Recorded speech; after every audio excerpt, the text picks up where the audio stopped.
Passionné de jeux, de sport et d'actualité, Jean-François Barry. Le gars le plus curieux à la radio. Florence Lamoureux, bonjour. Salut Jean-François. Le sujet du jour aujourd'hui et demain et après-demain et jusqu'à jeudi, ça va être la canicule, la chaleur. Ouais, quoi de mieux pour commencer la saison, commencer l'été que de parler de chaleur? Écoute, dans les derniers jours, il a fait assez froid. Quand même. Moi, je me suis dit, on dirait, je sais plus sur quel pied danser. Est-ce que ça va être un été chaud? Est-ce que ça va être un été froid? Mais là, dans les prochains jours... Ça va être un été chaud, mais j'ai de la misère à croire à ça.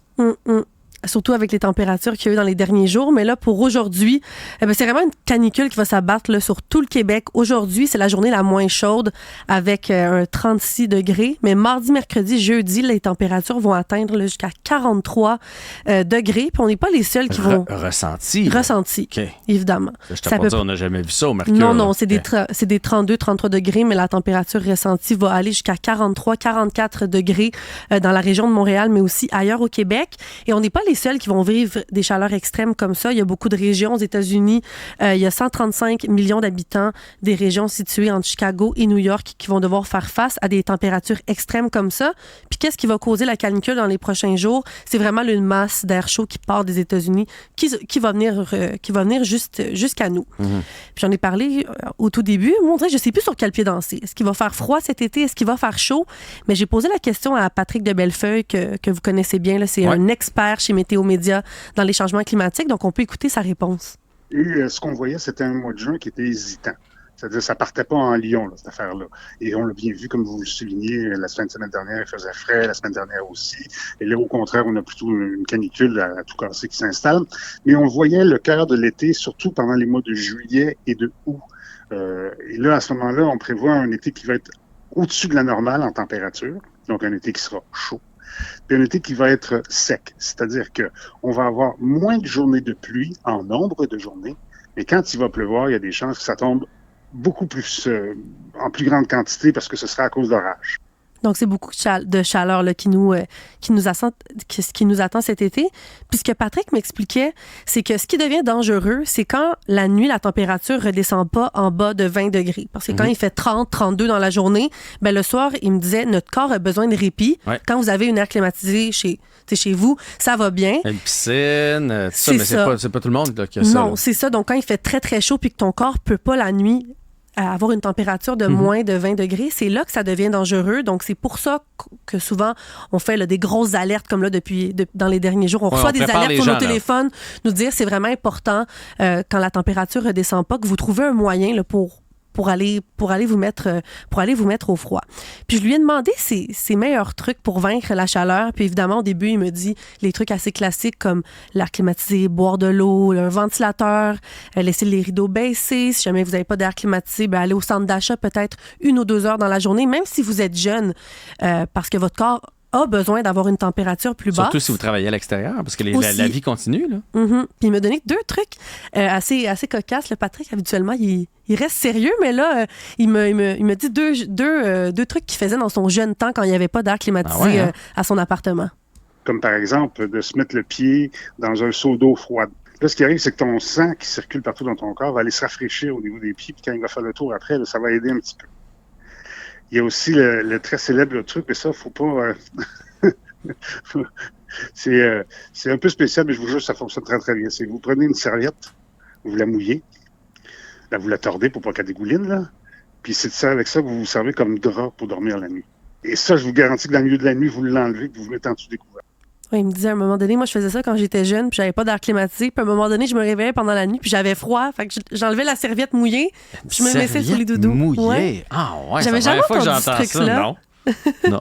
Puis en fin de semaine, je voulais te parler de la canicule aujourd'hui. Je regardais les réseaux sociaux, puis il y a des gens, Jean-François, ils cherchaient sur Marketplace, sur Facebook, des airs climatisés parce que les magasins ont été complètement dévalisés cette fin de semaine. Puis des gens étaient prêts à payer plusieurs centaines de dollars pour une air climatisée. C'est vraiment usagé. J'en ai vu là, sur des sites. Ça avait l'air d'une ça veut pas dire qu'elle va fonctionner. Non, c'est ça l'affaire. Là. Il y a du frayon là-dedans. Puis d'ailleurs, les compagnies de réparation, ils doivent travailler très fort parce que c'est quand ça arrive là, que tu tu testes ton air climatisé pour te rendre compte que, ah ouais, j'ai pas fait l'entretien et elle ne fonctionne pas ouais, bien. Non, c'est ça. C'était pas un bon moment en fin de semaine pour essayer de se trouver un air climatisé, mais vraiment, les magasins avaient été complètement dévalisés. Puis je veux qu'on termine en parlant des écoles, parce qu'il y a une canicule, là, il y a 2 semaines environ. On en a parlé abondamment dans les médias du nombre d'écoles encore. En fait, du nombre très nombreux encore d'écoles aujourd'hui qui ne sont pas climatisées.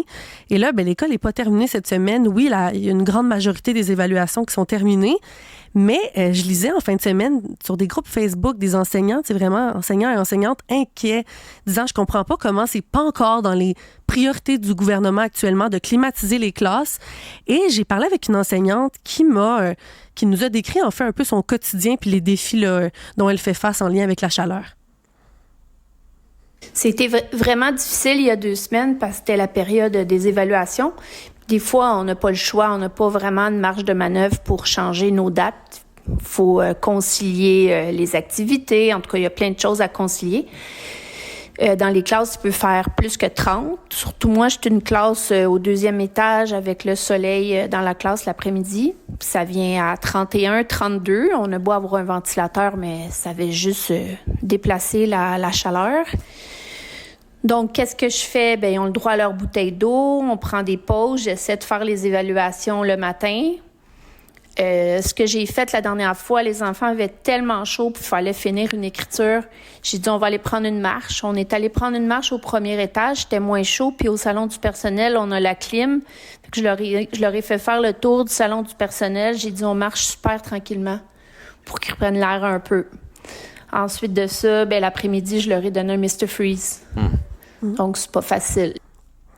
Puis, ce qu'on dit sur le site du gouvernement du Québec, c'est qu'une température idéale en milieu scolaire devrait être de 20 à 26 degrés sur les fameux thermomètres là, qu'on a installés pendant le temps de la pandémie. Mais moi, j'ai 2 professeurs ce matin qui m'ont envoyé, il était 7h30, je pense, puis le thermomètre était à 26 degrés. L'autre était à 32 degrés. Dans le genre de bâtisse comme ça, quand la chaleur est rentrée, on dirait qu'elle sort plus, là. Tôt le matin, la chaleur est déjà là. La nuit réussit pas à refroidir. Mais j'ai l'impression que cette semaine, ça va peut-être être un peu moins pire parce que il reste quelques jours d'école. Là. Souvent, il y a un petit peu de sortie, c'est du temps laver de jeu. les pupitres. Tout ça, c'est quand même, c'est ça, on peut aller prendre une marche. Au moins, on n'est plus en période d'examen, concentré, pris dans la classe, on peut pas sortir pendant 2-3 heures parce qu'il y a un examen du ministère. Là. J'ai l'impression que cette semaine, ça va peut-être être un petit peu moins pire. En tout cas, on leur souhaite bon courage parce qu'il va faire chaud en Titi. C'est surtout qu'il va en avoir de plus en plus dans les prochaines années des canicules hâtives. Puis ce matin, le ministre de l'Éducation, Bernard Drinville, s'est fait reposer la question, disant là, M. Drinville, est-ce que c'est dans vos plans bientôt de donner le budget aux écoles, aux centres de services scolaires pour avoir des climatiseurs? Puis écoute Jean-François, il a mis un peu le feu aux poudres, disant dans vos budgets là, que vous avez dans les centres de services scolaires pour les rénovations, vous pouvez vous en acheter des climatiseurs, mais attention, c'est votre responsabilité de voir que vous n'allez pas tout chier les circuits en branchant les climatiseurs. Puis là, les syndicats, évidemment, répondent, disent, excusez-moi, mais en voyant les bâtisses où sont les écoles actuellement, des vieilles bâtisses. Il y a beaucoup d'autres choses à faire. Brancher plusieurs climatiseurs, ça risque de faire sauter la patente, disons. Dit. Donc, après moi, ça va être un sujet qui va revenir dans l'actualité l'année prochaine au moins.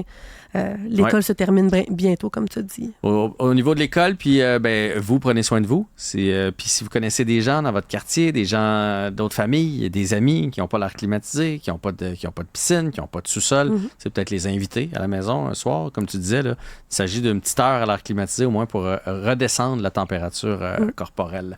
Merci, Florence. Merci. C'est ce qui termine cet épisode, ce premier épisode de cet été. Merci beaucoup d'avoir été là. On se retrouve demain.